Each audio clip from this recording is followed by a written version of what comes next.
টোটো করে পৌঁছে গেলাম একদম তালডাঙার প্রান্তিক লজের সামনে। লজটাই আমি প্রথম গেলাম।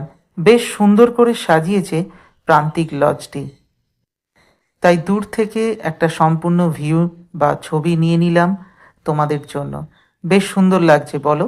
এরপর আস্তে আস্তে লজের মধ্যে প্রবেশ করলাম। সেখানেও খুব সুন্দর করে সাজিয়েছে, বেশ ভালো লাগছে। লজের সৌন্দর্য দেখতে দেখতে এবং সাজানো দেখতে দেখতে আমি ধীরে ধীরে ওপরে চলে গেলাম, যেখানে রিসেপশনে বরকনে বসে আছে। এই দেখো বরকনে, বউ হয়তো চুপি চুপি কিছু খাওয়া দাওয়া করছে। আর দেখো কত সুন্দর দেখতে আমাদের এই বরকনেকে, খুব সুন্দর মানিয়েছে।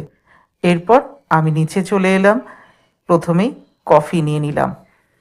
তারপর স্টার্টারে রেশমি কাবাব, হারিয়ালি চিকেন কাবাব, পনির সাটে, এই সমস্ত কিছু নিয়ে নিলাম।